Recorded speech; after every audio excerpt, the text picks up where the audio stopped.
Good evening, everybody.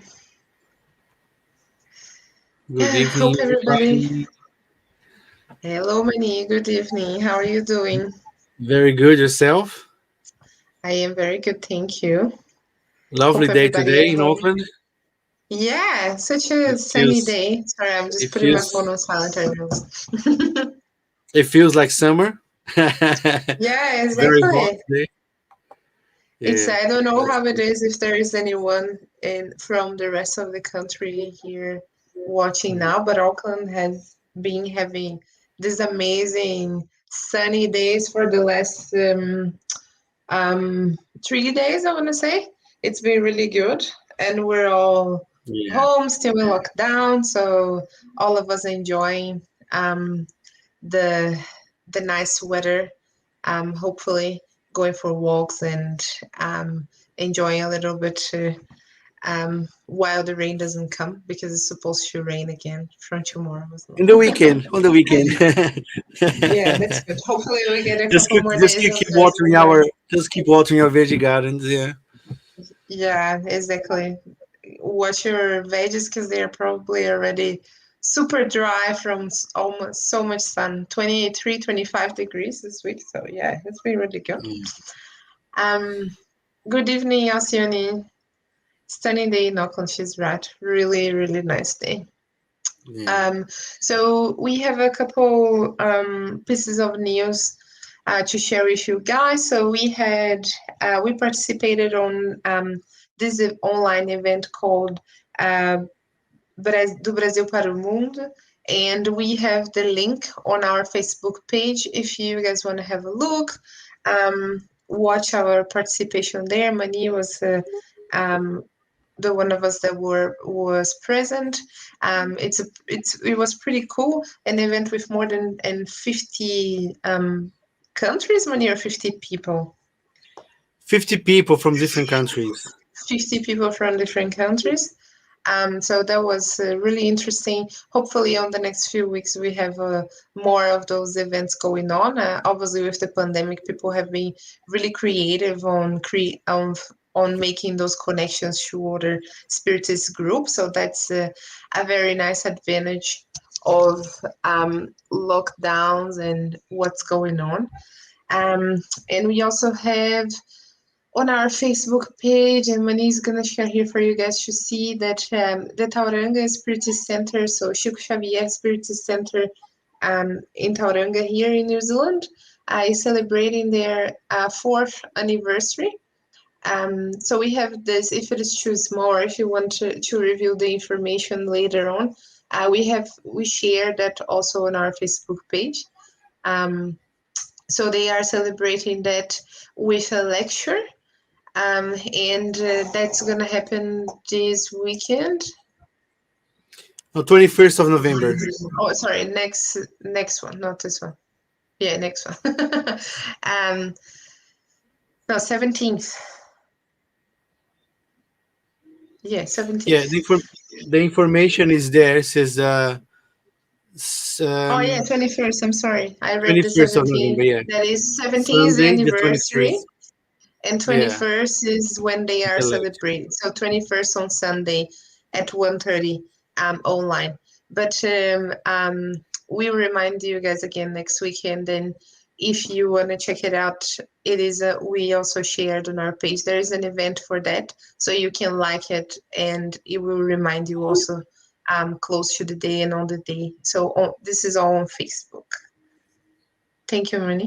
No And worries. so all right, we are gonna start our study, and as usual, so we have been meeting every Wednesday here online to do this, trying to create a bit of a discussion between two or three of us. So it's a bit more interesting for you guys. And if you are watching and want to make any comments, we try and also read the comments out loud here if you comment on Facebook. So unfortunately on Instagram we can't share the comments. Um, Well, but if you're watching on Instagram and if you want to send a video, just a little update. I'm following here, so I can there read you go. and pass it on. Okay, so I can see So that you can Elizabeth Gonzalez and Christian, they're already watching here. So if you guys have a question or comment, just pass it on Instagram, and I'll be able to pull it from there. We'll find a tricky way of doing it, but we can do it. Mani Give is us, now multi-tool there. He has the phones and the computer. yeah. And Would you like me he's to also read the inspirational reading, Carol, or would you like to do the initial prayer and then I'll do the I can? final one? So Yep. I'll do the Okay. reading and then you do the prayer after. So um you yourself. Okay. Reminding yourself that you are the best secretary for your tasks, the most efficient publicity agent for your ideas, the clearest demonstrator of your principles, the highest standard of the lofty teaching your spirit embraces, and the living message of the noble ideas that you transmit to others. Equally, do not forget that the greatest enemy of your most noble realizations, the complete or incomplete negation of the sublime idealism that you proclaim, the discordant note of the symphony of goodness that you intend to execute, the architect of your afflictions, and the destroyer of your opportunities for elevation is you yourself. Okay. All So right. after this beautiful reading, we start to get into an introspective set of mind. If you like to close your eyes to help you focus in this moment. If not, you can look at this beautiful picture that is on the screen at the moment, showing the Aurora Australis, seen in New Zealand, reminding us of the beauty of the creation, reminding us of the magnitude and the mercy of God, our Heavenly Father, that gift us, always giving gifts and presents for our lives, for this existence. And for that, we are very grateful. Grateful to be fortunate to be able to be together, even though we are virtually together in your name. We thank you for this opportunity where people from different parts of the city, the country, and the world come together to study the blessings of the Christian moral and teachings in the light of Spiritism for this Allan Kardec Spiritist group of New Zealand.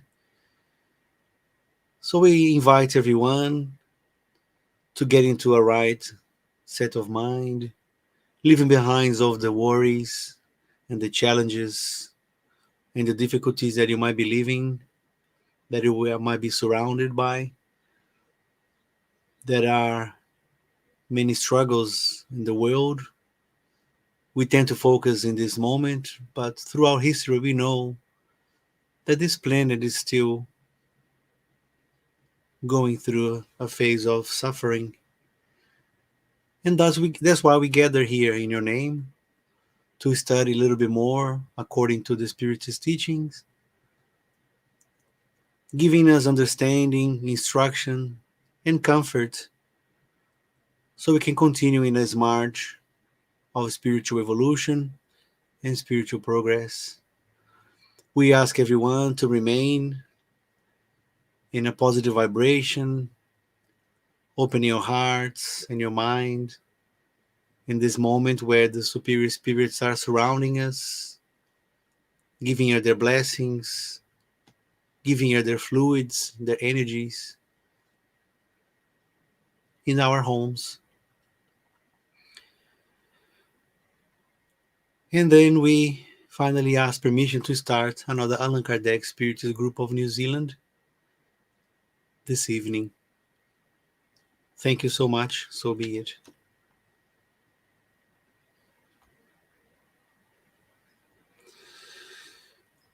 Okay, Thank you, Rennie. no worries. So I Right. wasn't I wasn't here last week, but I was following what you guys were talking about. So last week We what did you guys start last week? So Or this? we started a new chapter of the gospel last week. So we Mm-hmm. talked about the same topic for quite a few weeks in a row. So we started the new chapter. Um, Mm-hmm. I'm sorry, I should have written down. Is this chapter 7? 17. 17? Yes. Yeah. 7 is on the So spirits book. yeah, I was like, oh, I'm pretty sure it's 7 in both, but it's, yeah, 17 of the gospel. And we read quite a bit. Hi, Patricia. We read quite a bit of, it was quite a long piece. So the first, not the first item, a few items, but it was quite long, talking about the characteristics of perfection. Mm-hmm. And we talked about moral persons also, and it's the end of it. So just talking about what makes a spirit.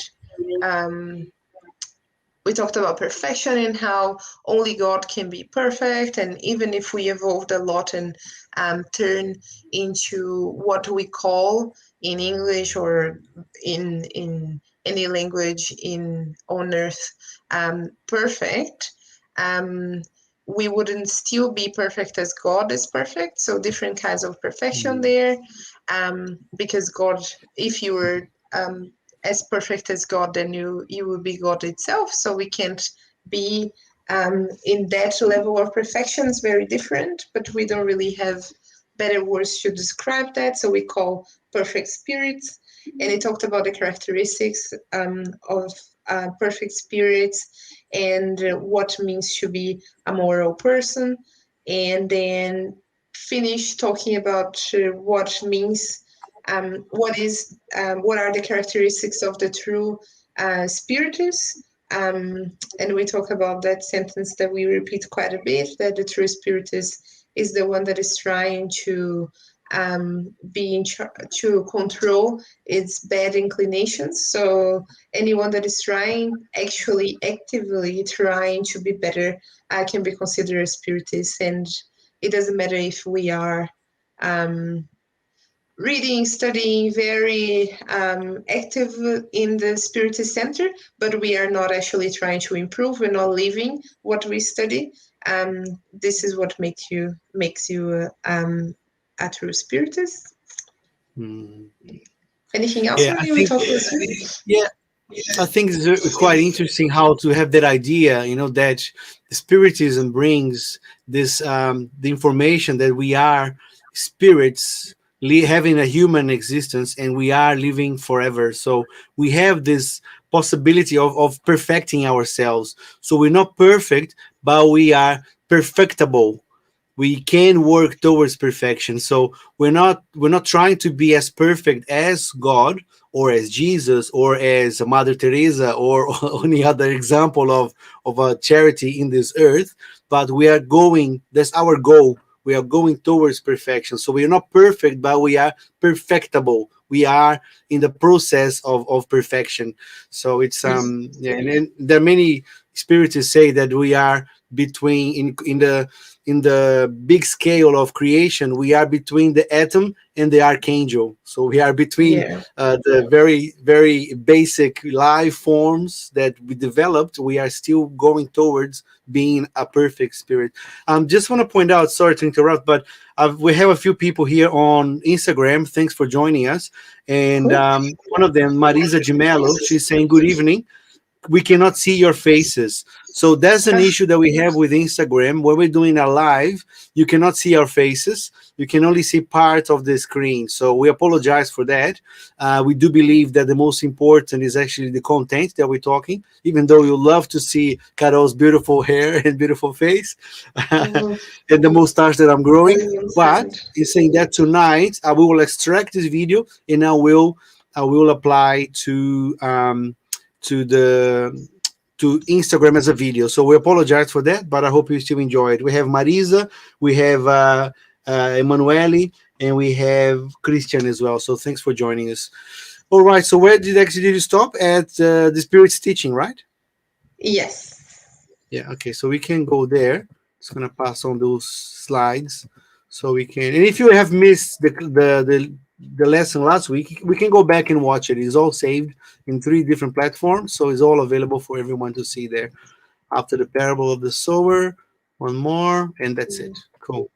And if you guys want to see our whole faces alive, maybe just go to Facebook or YouTube.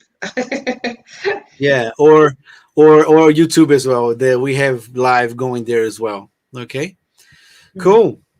Is that okay? So The do you? size to read? Yeah. Do you want to read Yeah. a little Cool. bit, Money? Yeah, I can read. I can read. No problem. All right. So the Spirit's teaching once again, chapter 17. Be perfect. Item 7. The Spirit's teachings. Duty. Number 7. Duty is an individual's moral obligation, first toward him or herself, and toward others immediately thereafter. Duty is the law of life. It is found in the smallest details as well as in the most elevated acts. I want to speak here only about moral duty and not the type imposed by the professions. In the order of sentiments, I think it's interesting how he said duty is a sentiment. It's not just an action verb. It's not something active. It's actually a sentiment. In the order of sentiments, duty is very difficult to fulfill because it is contrary to the seductions of self interest and the heart. Its victories have no witnesses and its failures undergo no repression. People's inner duty is left to their free will. The sting of conscience, that guardian of inner rectitude, warns and upholds them, but it is held back, often powerless, before the sophistry of passion. When faithfully obeyed, the duty of the heart uplifts people. But how is such a duty determined? Where does it begin?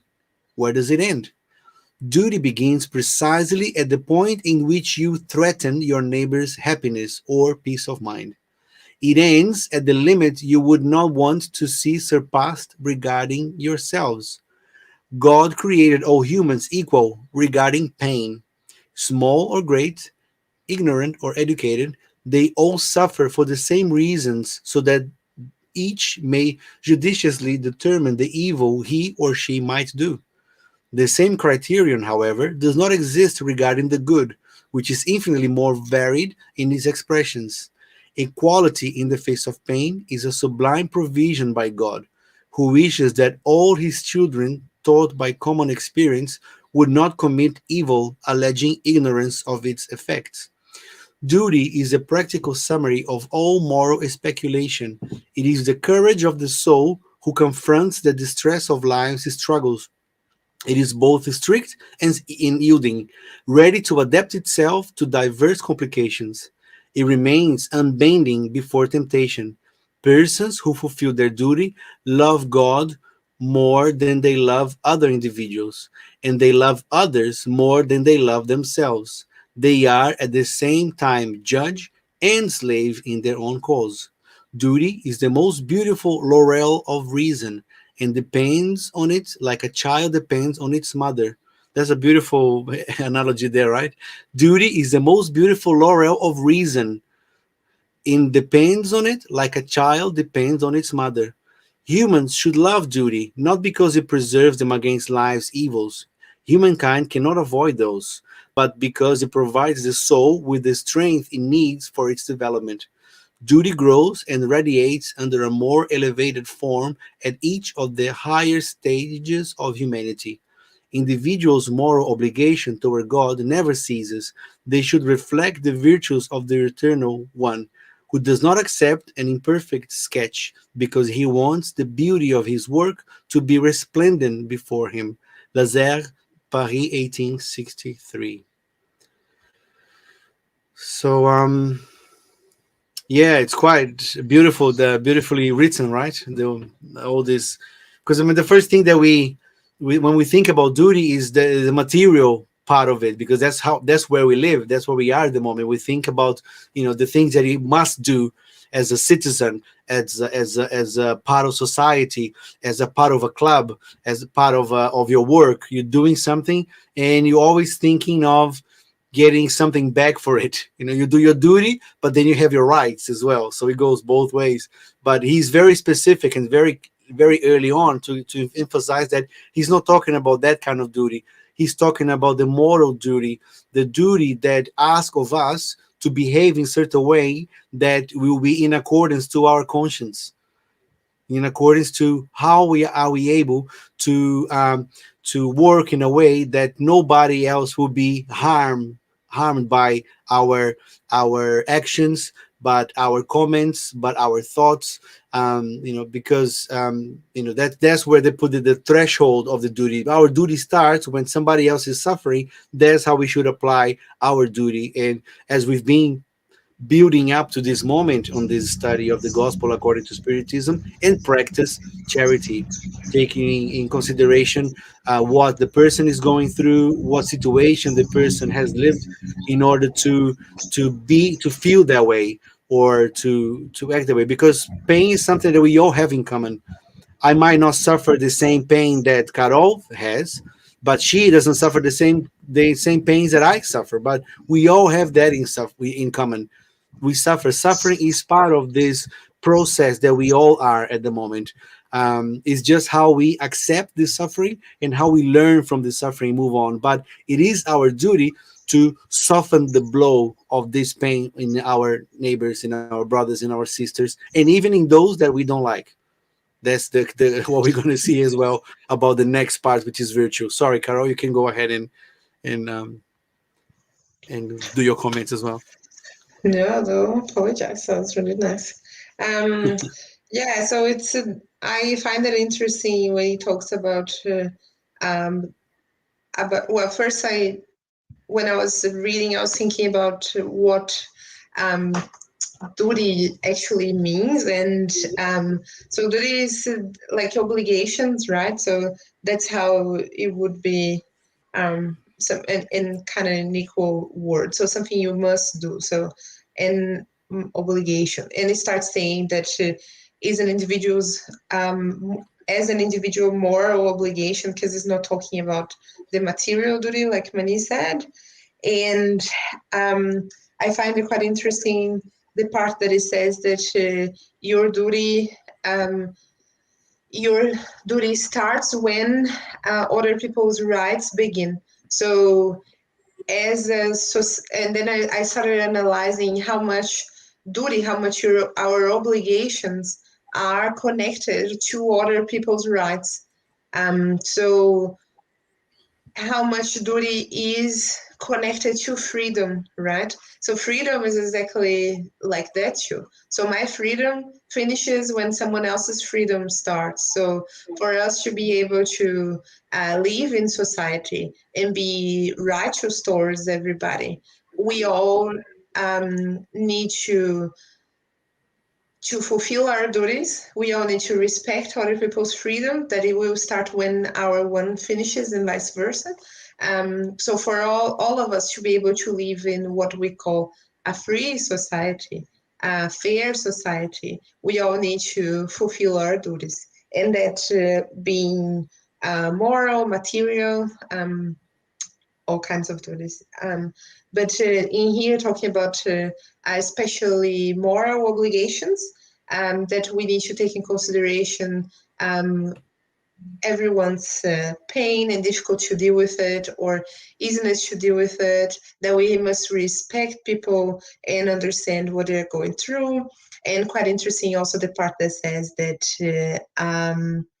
we are all created the same. So we are created simple and ignorant, and all of us have that voice in the back of our minds that will tell us what is right and what is wrong. So all of us, we will always know what our moral obligations are, even if we decide to do differently.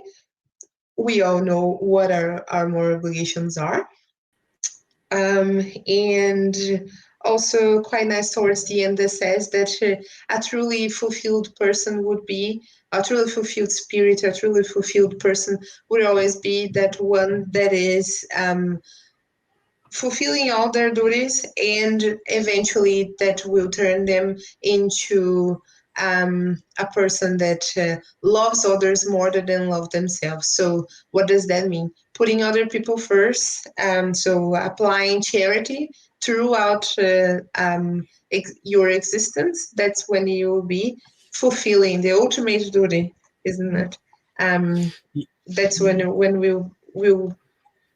reach where we are aspiring to go, is when we actually truly with our hearts putting other people above us, and not in a patronizing way, not in a oh, there's something for me there in the end, expecting something in return, but truly from the goodness of our hearts, loving other people as we love ourselves, and putting other people's needs in front of our ones.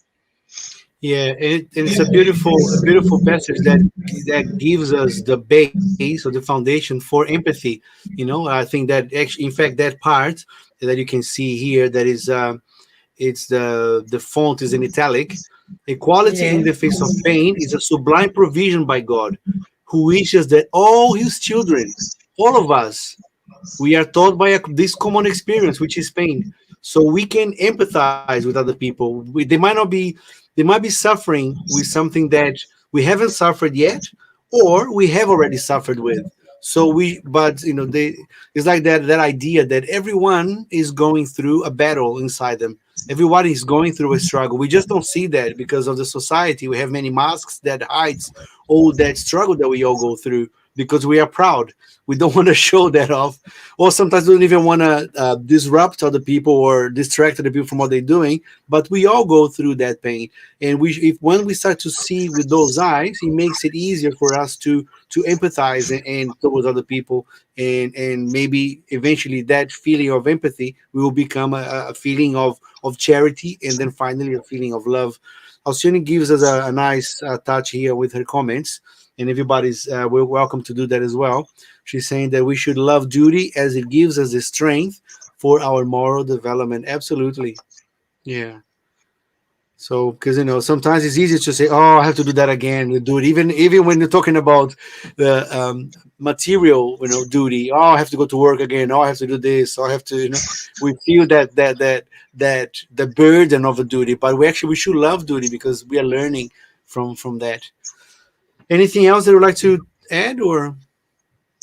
Yeah, and I was gonna say that also it's quite easy to turn this word in such a heavy word, this must do, into penitence instead of a joyful thing.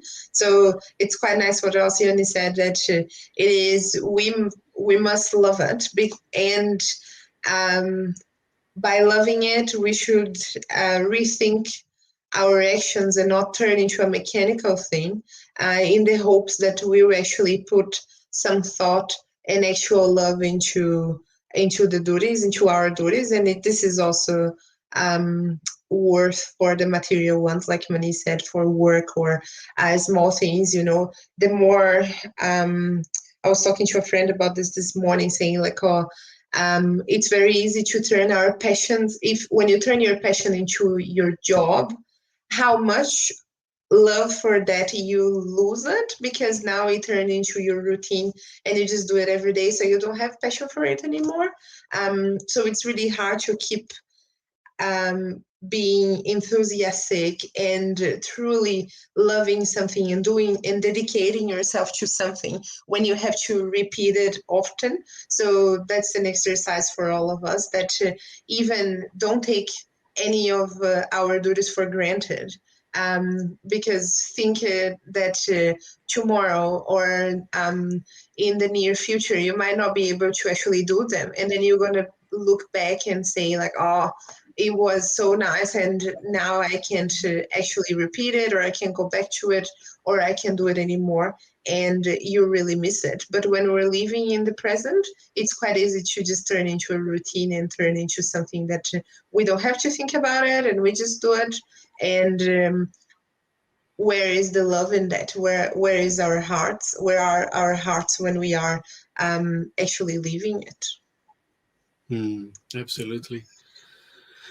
All right. So let's go back to another reading. Let's go back to the screen.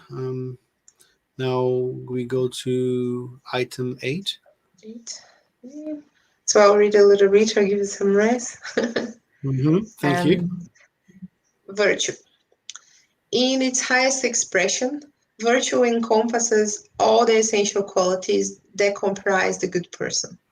To be good, charitable, hardworking, reasonable, and modest are the qualities of a virtuous individual. Unfortunately, they are frequently accompanied by small moral ills that tarnish and weaken them. Those who parade their virtues are not virtuous, since they lack the principal quality, which is modesty, and display the vice most contrary to it, which is pride. A virtue truly worthy of its name does not like to show itself off. One might divine it, but it hides itself in obscurity and flees from the admiration of the masses. Saint Vincent de Paul was virtuous. The praiseworthy priest of Ars was virtuous, and many other and many other little known to the world but known to God. All these individuals were unaware that they were virtuous. They allowed themselves to be carried along by the stream of their saintly inspirations and practiced the good with complete disinterestedness and self-forgetfulness. It is to virtue thus understood and practiced that I invite you, my children. It is to this truly Christian and truly Spiritist virtue that I advise you to devote yourselves. But keep from your hearts the thoughts of pride, vanity, and self-centeredness, which always tarnish the most beautiful qualities. Do not imitate those who set themselves up as models and who extol their own qualities before all who are complacent enough to listen.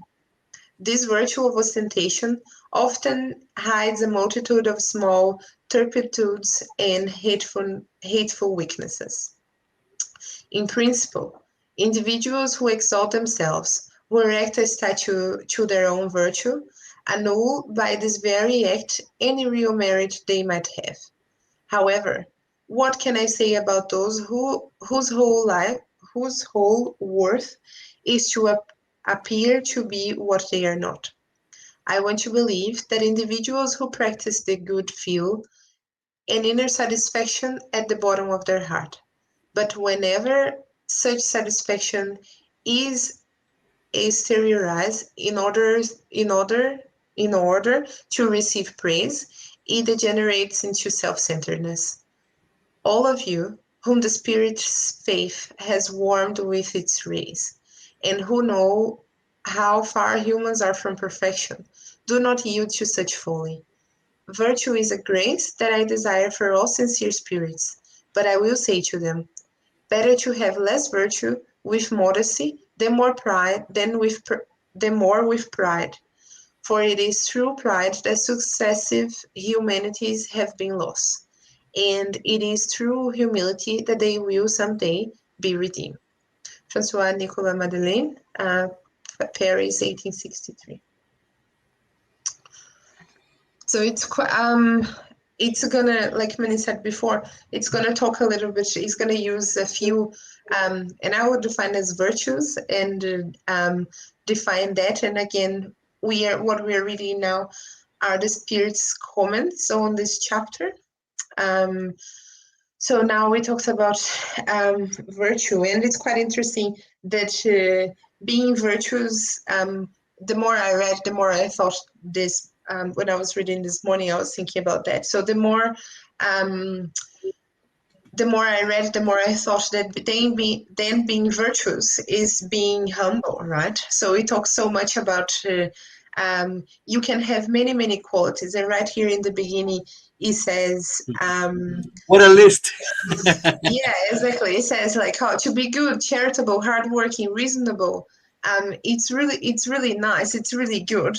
But if you highlight all of those qualities, and if you say to people, "Oh, but I'm a good person.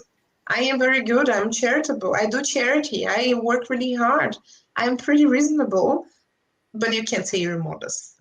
So when we're selling ourselves in a job interview, we can't be modest, right? We want the person to understand. So I see some people see life as an ongoing job interview. They're always selling themselves, and or sometimes I think I can include myself. We sometimes are we carry on selling ourselves like it is the our working life. And the truth is the real charity is always made in secret.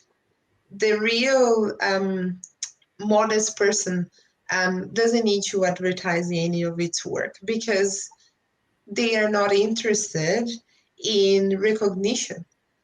And he talks about it further on, how um, he likes to think that the person that does any good does it because he feels the warmth in the bottom of their hearts, and that's a genuine reason to keep being good, to keep being charitable, to keep being hardworking, to keep being reasonable and making sure you're just towards people and towards yourself also. So that's a great reason to carry on doing it. But most of the time, in the world that we live, is not enough to make people to push people forward, um, to push people towards being virtuous. So I think um, adversities of Earth, um, being a planet of trials and expiations, we're gonna go through many trials and expiations that will make us um, more humble.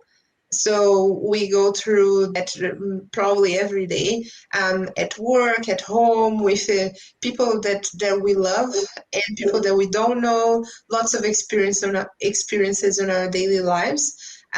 If we're paying attention, show us that we really are not as smart as we would like to think.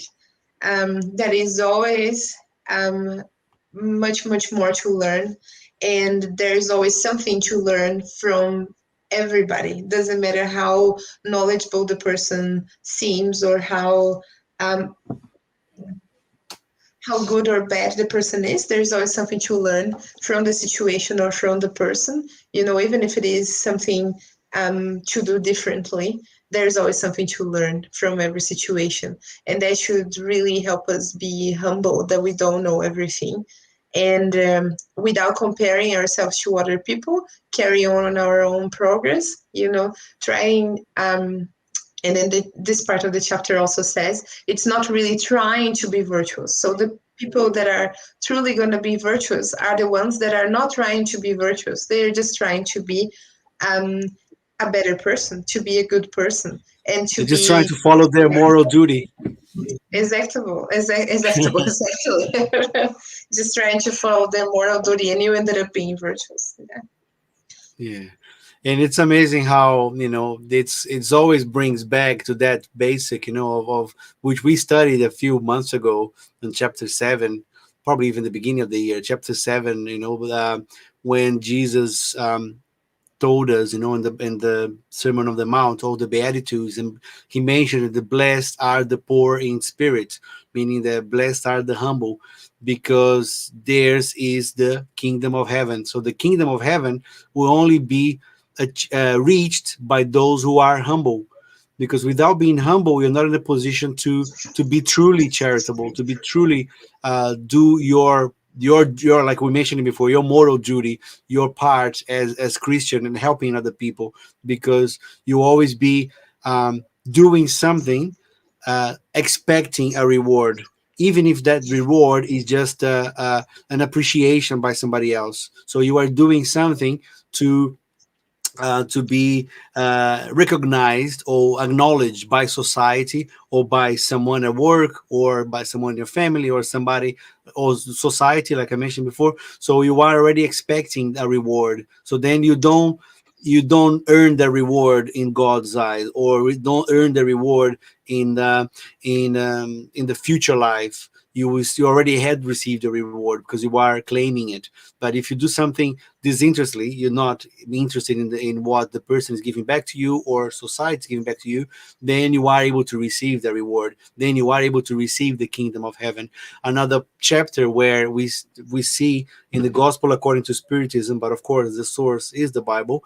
It's we studied not long ago that do not let your left hand know what your right hand is doing. So when you're doing something, you don't do without ostentation, without showing other people that you are being, with all those qualities, that the very simple list of very basic shopping list of moral evolution, that we read before, to being good, charitable, modest, and hardworking, to be all that without expecting a reward. They're just doing because you know that it is your job to do it and it is your part to do it. Because as you are helping somebody else, you have other people that helped you along the way.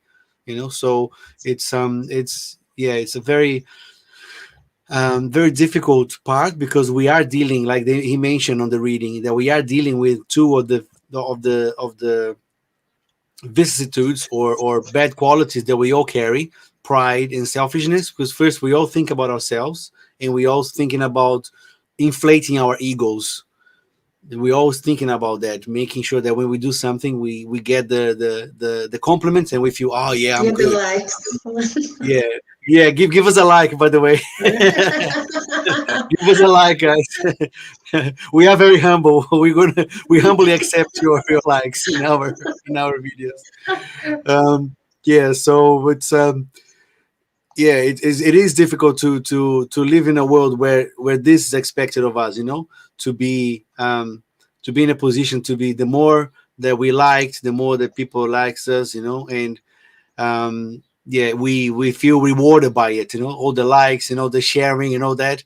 But the content, what is actually that we are doing, what is actually the actions that we are doing, but for what type um, of motive do we have to be that, to doing those actions. True. And I Yeah. think it's when we're talking about, you started talking about the likes, and we were joking, but also that should be something we think about it. We should think about it also. That is, if you are actually, you have a, let's use the social, I'm using the social media example here, but social media then will make your platform really big, right? So even bigger is going to be your responsibility, because you reach lots of people. You're getting all those people that are coming to, or that are looking at the content of what you're putting out there. So even bigger responsibility, because you're reaching way more people than just chatting with people. So what are you posting, what you are portraying on your social media, or liking and watching and actually spending time, is so important to try and be um, mindful of our how charitable are we being on our general life, but on this invisible world that you can say whatever you want to say and like whatever you want to like and share whatever you want to share. How charitable are we being? How virtuous are we on our online lives too? It's really important. It feels like very little for some people and feels like a big part of other people's lives. So don't forget that. It's a great segue, because now that's what we're talking about now: subordinates and superiors and moral authority. So very good. I like the way you're doing your segues, Carol. Just lightly, just very, very lightly hint of what's coming up next. So, following up on the next reading, we're gonna go to the item number 9, which is superiors and subordinates, like in how Carol very well pointed out. We live in the world of influencers, how people influence, and you know how much that is important as as a duty of somebody with that position. So yeah, so I can take on that one, give you a break. Yeah. And this message was also written by Francois Nicolas Madeleine. I was curious to see who he was. He was the Archbishop of Paris for many decades. So that's who Francois Nicolas Madeleine is. So he says in this message, number 9, which is entitled Superiors and Subordinates. Authority, as much as wealth, is a trust for which those who have been vested with it will have to render an accounting. Cause and effect. Again, Mm. do not think that is given to them to provide them with the vain pleasure of command, nor should you be like most of the power holders of the earth who wrongly believe that it is a right, a property. God, meanwhile, provides them with proof enough that it is neither, for he takes it from them at will. If it were a privilege inherited to them, it would be inalienable. However, no one can say that something belongs to them when it can be taken from them without their consent. God gives authority either as a mission or a trial when he deems it appropriate, and takes it away in the same manner. All those who are trustees of authority, to whatever extent, from masters over their servants to sovereigns over their people, should not forget the fact that it is souls who are under their charge, that they will answer for the good or bad guidance they have given to their subordinates, and that the wrongs their subalterns might commit and the vices to which they might yield as a result of such guidance or bad examples or fake news. That's it on my part. Or bad examples will fall upon them, whereas they will reap the fruits of their kindness for leading them to the good. All people on earth have a mission, great or small, whatever it may be.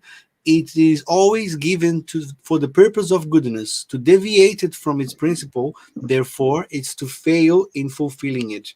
If God asks the wealthy, "What did you do with the wealth that in your hands should have been a source of spreading prosperity all around you?" He will ask of those who possess some degree of authority, "What did you do with the authority? What evils did you prevent? What progress did you foster?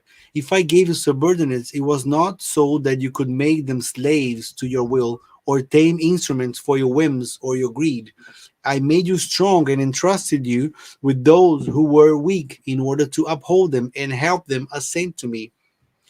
Superiors who conform to the words of Christ despise none of those who are beneath them, for they know that social distinctions mean nothing before God.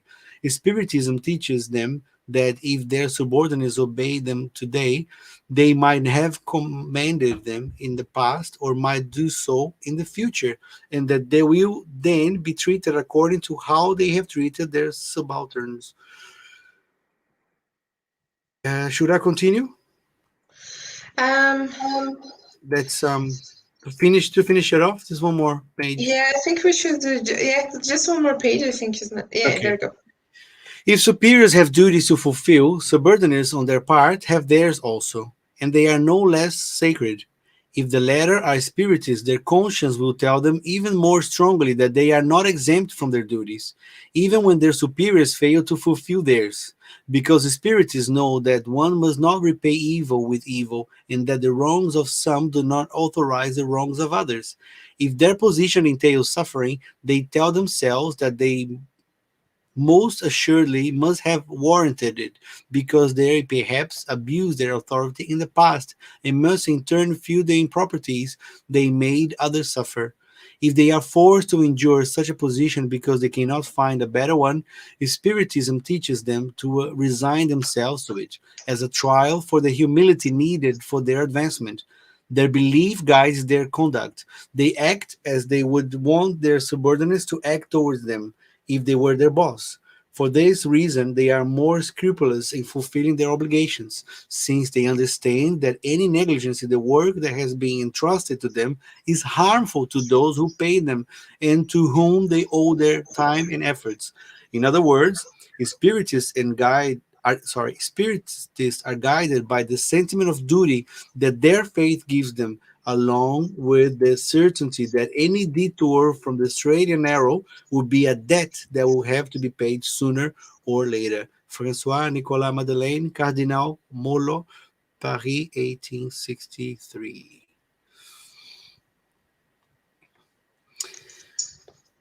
Yeah, so it's I thought it was interesting how he separated that part of, the subordinates and superiors and subordinates, and that's why I kind of should I stop and just talk about the superiors and subordinates, but in the end I think we decided to read both of them, because no matter what your position, because you might think, oh yeah, the duty it's the burden is heavier for those who have some power or some authority, you know and but in fact everybody has a duty to fulfill. So we have seen, um, in the study of the spirits book not long ago, because we're still on that chapter, when asking about the choices of trials, when the spirits have the position to choose what their trial would be, what the main characteristics of their next reincarnation would look like. And for a lot of the times we choose the positions where we think we are better to overcome our challenges and become better spirits. So sometimes we are in a position where we might see, oh, my superior in my job, or my MP, or my government, or the police is not doing the right thing. Why should I do it? If they are the authority, they're not following their duty. I was trying to find out the word, but duty with the Yeah, their duty. obligations. They're not doing the job, so why should I do it? I'm just law obeying Civilian. citizen, so why Mhm. should I do it? But we have in this second part of this reading that I've just finished reading, saying that no, we all have our duty, no matter how small or how big they are. We have to fulfill that duty. And also in the first part, as you led into that topic, talking about of the socialites and the influencers, the big personalities, the celebrities, and of course, why not talking about the governments as well? What sort of duty they have, and but everything will be accounted for. There's, like Jesus said, there's no stones that are not going to be unturned. Everything will come to light one day. So no matter how we think that we are avoiding or finding a way in the system, find a little Brazilian way, o jeitinho brasileiro, finding a way to beat the system. We will be exposed, sooner than we think sometimes. So we all have our duty, and is to try to avoid it and try to escape from it is inevitable. We cannot escape from it. So I think it's quite interesting. I'll let you speak a little bit as well. Pass the pen to you. The virtual pen. I have it. There you go. There you go. True. We'll get better at this as this cutting and pasting the pen. Um, yeah. So it's I think a really interesting. Um, Obviously, when we talk about subordinating, and just this line of thought that we started with the text, it makes us think straight away about work and how we have superiors and subordinates sitting in a scale in a company. Doesn't matter where you work. Even if you own the company, there are people that you respond to in a way, maybe financially, or you respond to your subordinates. So there's always someone below, above you. We never are on top of everything, or it, and especially of anyone. Um, and when we think about it, as think in this thinking about her own this comparison with the company or with work, that we are, if you are a superior, someone superior, if you are a manager or a supervisor, a team leader, whatever is the title, a CEO, you have all these people under you that are going to follow whatever you say because it is your job to manage them.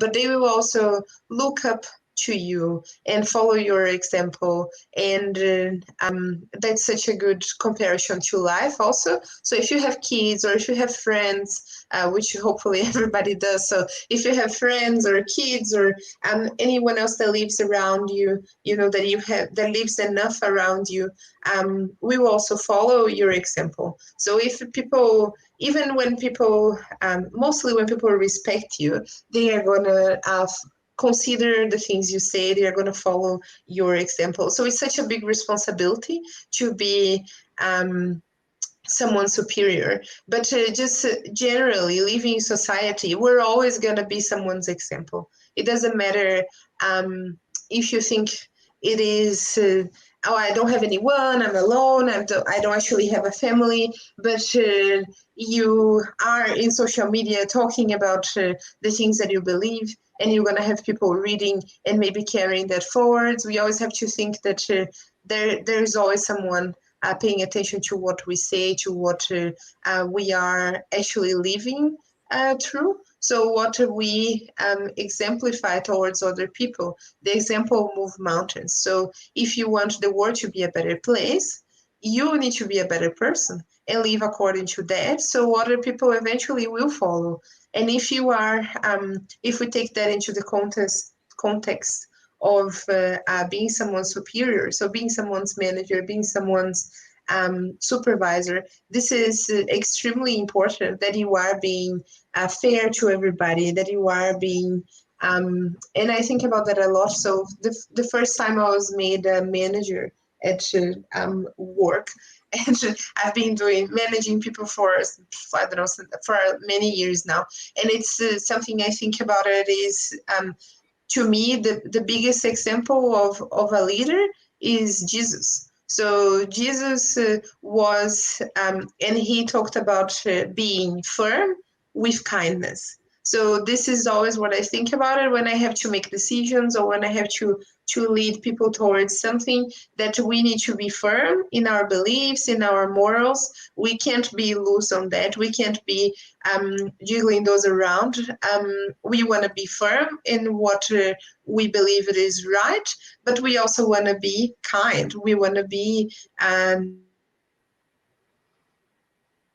and he talks about being so having the souls of other people, to be firm, to make sure we are steering something on the right direction, that we are leading by example. You don't have to be rude or unjust or impose things. You can still be very firm and stand your ground, being kind.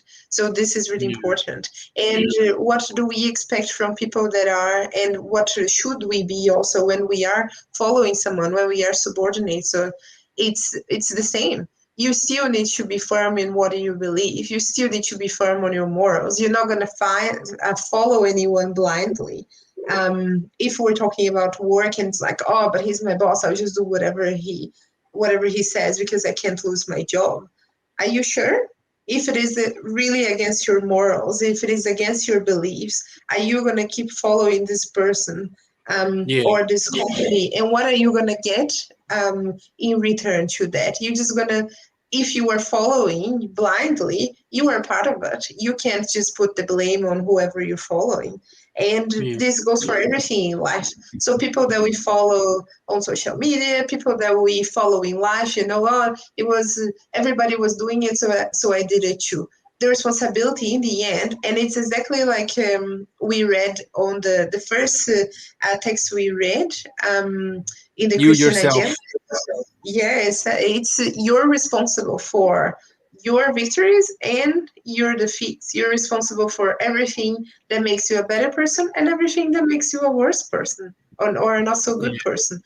And it's all about how you do it. It's not what you say, but how you say it. It's not what you do, is how you do it. Is always keeping that example, like you mentioned, of Jesus being the model and following the steps. We are reaching 1 hour now, which is a cutoff time for us to go to the spirits book. So we can Wait. have two separate parts for Instagram later on. So we're gonna go to the next reading. And so that will be a perfect time to stop the video, not stop, but to cut the video To later on, but pause. I'll do it tonight. But I will stop the sharing of this one, and we now go to the sharing of the the spirits book, which we stopped. It's being quite nice actually, because we're stopping in the right places, right? We're stopping at the beginning of a new part of the chapter 7, um, which is we stopped on question 386, right? That's correct. Yes. Yeah, that's right. Yeah. So I was looking at that. Um, oh, is it showing? Oh, yeah, it is showing. I was looking at that and seeing that, because as we know, we talked about it last week, that this book was written in French and then translated to Portuguese and to the remaining languages. So, in English, it's not really used, that terminology, sympathy or antipathy. We don't, in our daily lives, we don't really use these terms, right? So a lot of the Yeah. things, for example, on my, not last week but the week before, when I did my lecture, I was talking about indulgence. Like, we don't really talk about indulgence in our daily life, in our daily conversation. So I've just, speaking for myself, what I try to do sometimes is just trying to find a terminology that we can relate Mm. more, so we can it's easier for us to put into practice. We can actually relate with it, and when we're talking to other people about it as well, oh yeah, we are sympathetic spirits. Like, what? We are antipathetic spirits. What's pathetic? Who's pathetic? Are you calling me pathetic? No, antipathetic. Oh, okay. So We're I came both up. pathetic. No, what? So I looked up, and something that we can use. I'm not sure if you agree or not, but yeah, I put it there. I wrote it with my with my pen. Sympathies, meaning affinity. When you feel like affinity towards somebody, or you liked somebody. Or antipathy is aversion. You don't like that person. You feel when you see them, you want to do whatever you can to be away from that person. So I think that kind of makes a little bit easier for us to put into current practice, or daily lives. To think about. For us in Portuguese, is easy because we have a very similar words. And Yeah. simpatia, antipatia. But when you bring it back to English, it sounds a little bit out of date, because this was written, over 106 years ago. So when you think about sympathies and antipathies, trying to explain to other people, it's just like the likelihood or the affinity we have towards somebody, or the aversion or repulsion you have towards something or somebody else. So I think that's a good way to keep that in our minds when we are wearing the English speaking cap. I'll just put here as well. Alcione mentioned something that is really important for us. Jesus is the greatest influencer ever. If he had a Twitter account, he would be nowadays. He would be trending. Hashtag Jesus Christ. His example remains relevant from long ago until nowadays, and it will keep going. Yes, very good, Alcione. Very well put. Okay, so you read last, or did I read last? Is it my turn? You read less. I'll I read start. last. Okay. Okay. Okay. It's funny because I wrote it down also here, Mani. I had affinity also, and I had repulsion, not aversion. But yeah, it's I thought the Okay. same when I read. I was like, oh, sympathies Really? to me doesn't Wow. make a lot of Great sense. minds. Great minds Yeah, thinks think alike. alike. Mm, really good little writing there. Um, all right. So earthly sympathies and antipathies, or affinities and aversions. Could 386. Could two individuals who have already known and loved each other meet in another corporeal existence and recognize each other? Recognize each other? No. Feel attracted to each other? Yes. Frequently, intimate connections founded on sincere affection arise from no other cause. Two individuals are drawn together by apparently fortuitous circumstances, but it is actually the result of the attraction of two spirits who have been searching for each other amidst the crowds. Wouldn't they find great pleasure in being able to recognize each other? Not always. The memory of past lives might hold greater disadvantages that than you suppose. After death, they will recognize each other and will remember the time they spent together.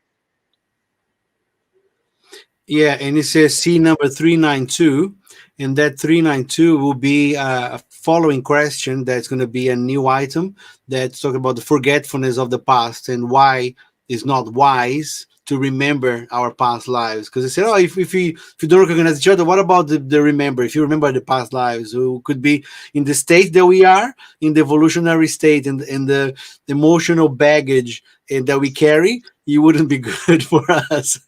Maybe when we are a more evolved spirit, it would be good to have a memory of who you really are, and in the baggage that you carry. But the state that we are, the amount of guilt that we carry, it would be it wouldn't be wise. That's why it doesn't happen, because God is wise, supremely wise. So the next one is Oh, sorry, sympathy. Manny. Maybe, sorry, I was gonna say that it's gonna change the topic a little bit. Maybe um, we comment a little on this first one. I was just gonna say Okay, sure. quickly that sorry, could you go back one slide, please? Absolutely.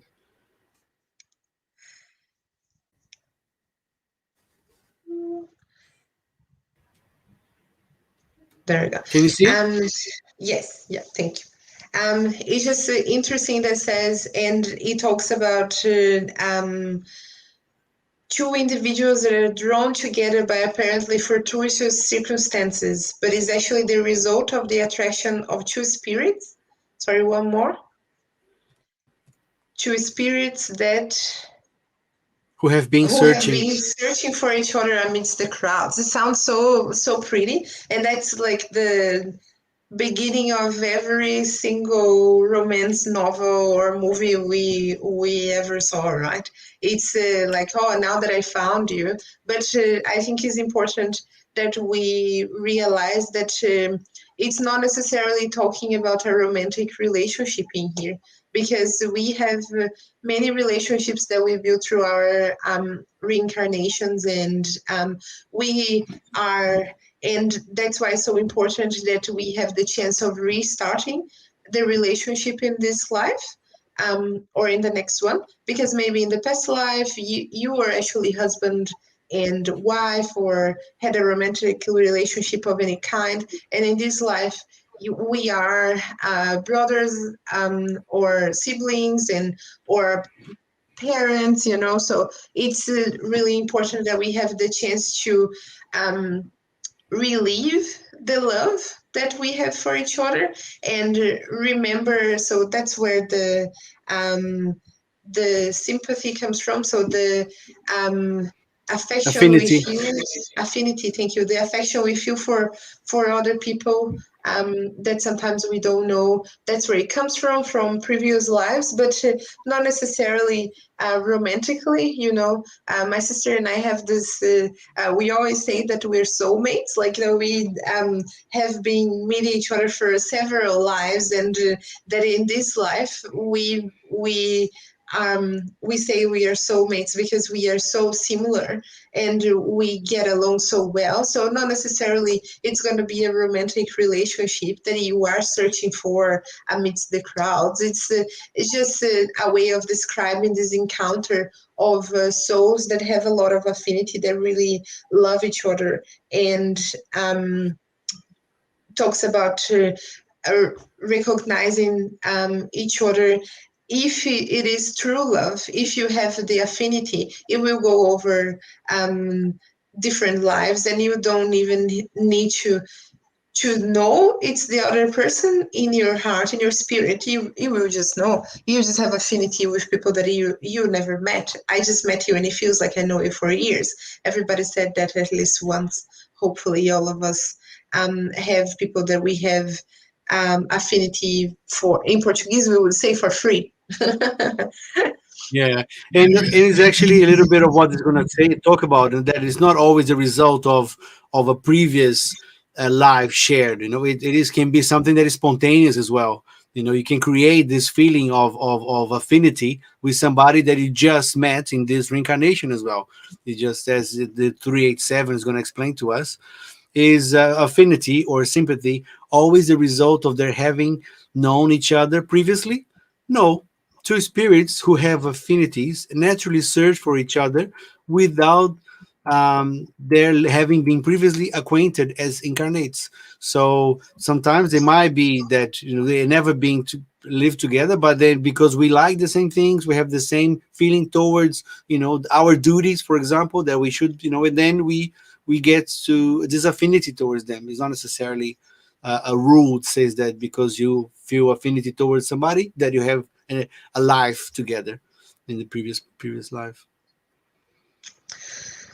388. Wouldn't the encounters which sometimes occur between certain persons and which are attributed to chance be the effect of a kind of sympathetic relationship? Among thinking beings, there are connections that you do not yet know anything about. Magnetism is at the core of the science, which you will later comprehend better. Hmm. So, Mike, sorry, Yeah, go ahead. you want to say something? Sometimes my delay is a little bit, so I start talking and then I hear you. um, so magnetism being obviously being people being attracted, or in this case, um, forming a situation, and it talks about how we still there's a lot of things that we don't understand. So maybe those encounters. Obviously are not an effect of chance, but it has to do also. So when I was reading this, I was thinking about affinity in that sense too. How we talk about it so much, that the emotions and the way we think and vibrate um, makes us vibrate in a certain level, and to have affinity with someone, through affinity, to feel like you're connected, you need to be to have a certain level of affinity also in the way you vibrate, and that the magnetism is actually something that is science explained, right? So it's nice how it says like how you later comprehend better. So obviously as it goes through, the spiritist book talks more about that too, but I think it also says about evolution, right? The more we evolve, the more we understand how the universal cosmic fluid works, and how magnetism works, and how our thoughts and our way of thinking and putting things influences on the magnetism around our physical life or physical bodies. Yeah, I think the magnetism we're talking about more about the attraction. How the magnetism, the polarization, the magnets, how they attract each other. But even like bringing back to the current science, not that I'm an expert or that I study physics, but it is known in the quantum physics, that there is a law of entanglement. Two particles that come together, they are connected, they are linked, they are entangled, no matter how far apart they are. If we're talking about two particles. Imagine human beings that, just talking about physically, that are trillions of cells, and plus with the perispirit, and our spiritual body, and how that will connect to that as well. Like it's very very early for us to know, but as we evolve, we're going to be able to understand a little bit more about these physical laws that will be started to be applied to this type of analysis. But of course, there's need to be the understanding of the premise that we are more than matter, that we are also we are mainly spirits that are having this material. So until science starts to analyze matter as a complement of the bigger truth, which is the spirit, then we will have trouble understanding these types of extra physical connections. 389, where does the instinctive repulsion, that's the word there, repulsion, come from when certain individuals meet each other for the first time? They are antipathetic spirits who perceive and recognize each other without ever having spoken to each other. 390. Is instinctive antipathy always a sign of an evil nature? Two spirits are not necessarily evil just because they are not sympathetic. Antipathy may originate from a dissimilarity in their way of thinking. As they evolve, however, the shades of dissimilarity are erased and the antipathy disappears.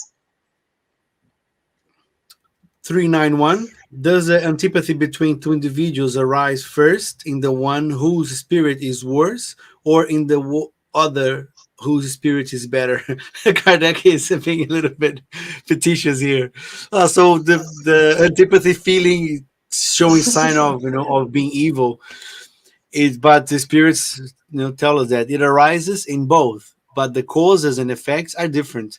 An evil spirit feels antipathy towards anyone who may be able to judge and unmask it.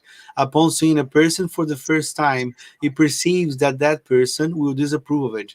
Its dislike then changes into hatred and envy, which inspired it with a desire to do evil.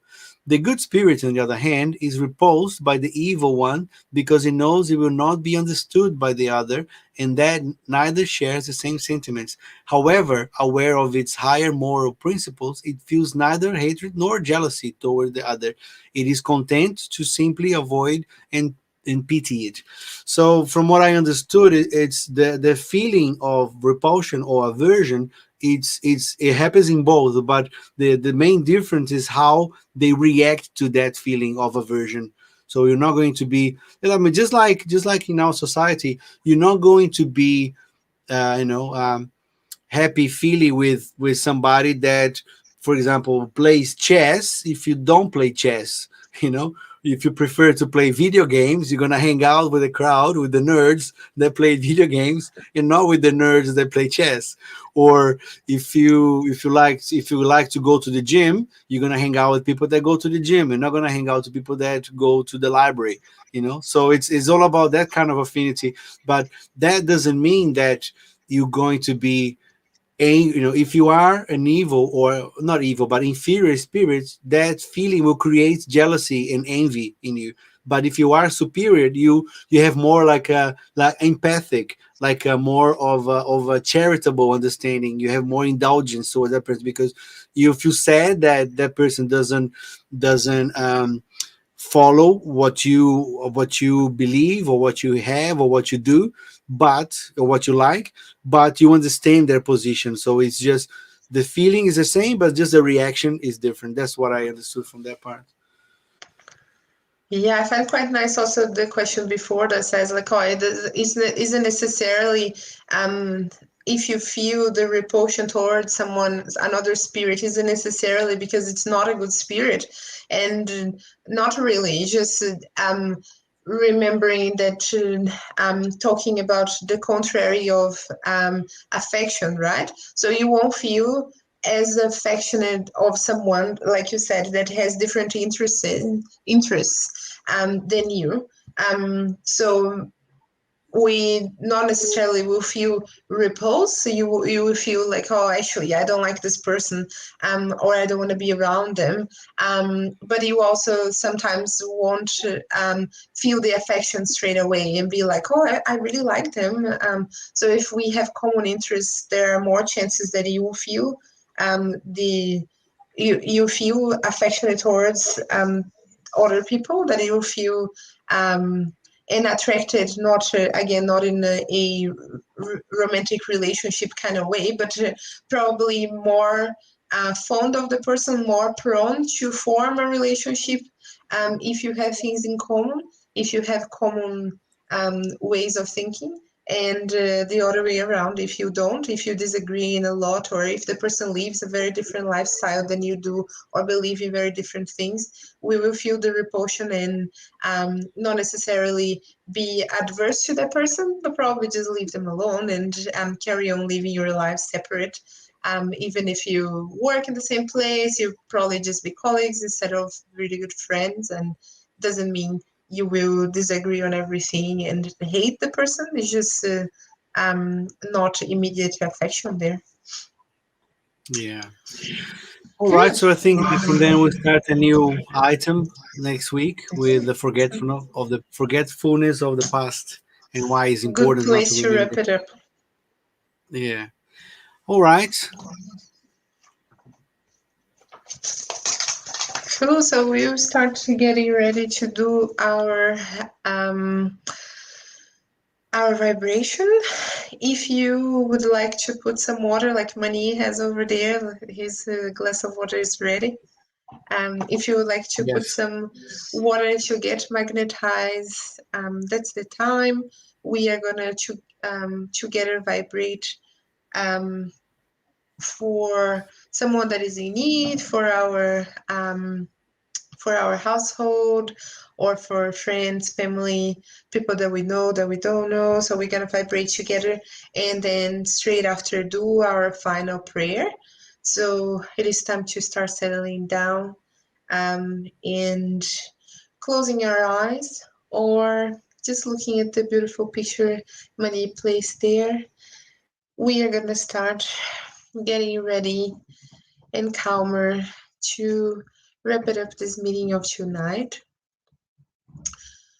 We now sit in our chairs or lay in our beds from the comfort of our homes, thinking about the everything that we studied tonight, the thoughtful lessons we pass our eyes through, that we thought over, and we try to calm our hearts from our busy days, from our busy weeks, from these troubled times we're living. We breathe deeply through our noses and let it go in a big sigh through our mouths.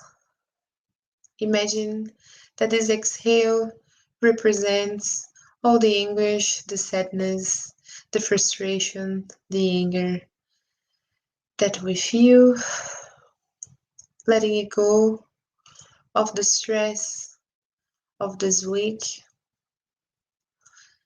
And when putting air inside our lungs again through our noses, we imagine to be inhaling peace and calmness and love.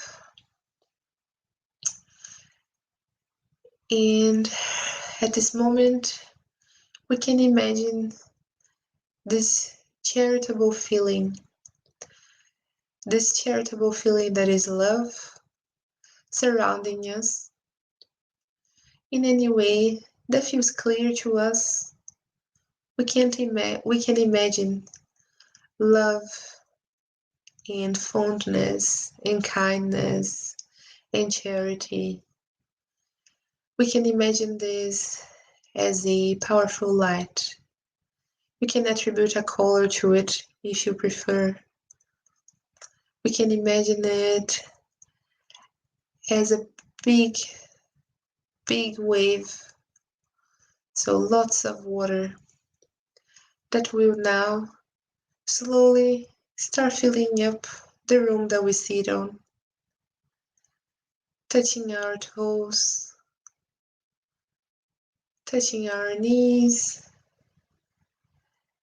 and quickly engulfing our bodies, going over our heads. And this feeling, this beautiful water sentiment of love and affection will spread now throughout our houses and our neighborhoods, reaching out to our families or friends or those who live with us and live around us. Our neighborhood will feel also embraced, slowly sliding through the rest of the city and reaching out to our friends, family, acquaintances that are passing through a hard time during this lockdown in our beloved Auckland. Reaching out to those incarnated or disincarnated that are passing through a complicated phase, being alone or being surrounded by people and still feeling alone. That this feeling, this vibration, might be a memory, might be a remembrance that we are never alone, that God is always with us. So this love, this charitable, warm feeling reaches out to them and embraces them like a big vessel of water, making them feel engulfed by love, by God's love. We can also now think about those incarnated or disincarnated that are not in this city, that are in different parts of the planet, that are in different planes around us, that they also feel this warmth, this love, that they feel God's embrace on their current actions, and that they may feel from this moment onwards, coming from us, and hopefully they will also know that they can always count on us, count on our forgiveness, on our patience, on our love and charity towards them. We thank you, God, for the opportunity of being here reunited once again. We thank you, Jesus, spirituality, our mentors for the Allan Kardec Spiritist group, our personal mentors, for your current presence in our lives, for your presence in our studies. We thank you for the guidance through those pages that we do our best not to just read, but also to understand and internalize, that we may leave this study tonight a little better than we arrived, and that we may have your support to apply all this knowledge through our daily lives and carry on trying to be the best version of ourselves, trying to be true spiritists.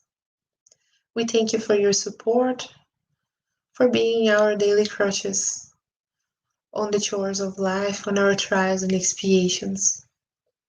We ask that you bless those who couldn't be with us tonight, incarnated or disincarnated, that they may feel the great vibrations we are trying here to generate and also benefit from them. We ask that you bless the rest of our weeks and that we may carry this great feeling, this great vibration, this great embrace until next Wednesday, when we'll be reunited here once again to renovate this energy. Thank you very much. So be it. Sorry. Thank you, everybody at home that has been accompanying us. Yes. Thank you for the coordination. Thank you, Mani, for all the coordination of the visual effects there. And for you guys that are watching on Instagram, don't forget Mani's gonna post later the study with our whole face on, so you can watch that again Oh, there's another comment from Alcione. Thank you, Alcione, for always being online and for your kind comments and very important ones. I hope everybody has a good week. And don't forget, you can always watch this on the Facebook or YouTube or Instagram. And if you want to share with other people, we have more lectures and studies also on our pages. So thank you very much, everyone. Have a good night. Until next Okay, week. good night, guys. See you next week. Ciao, ciao.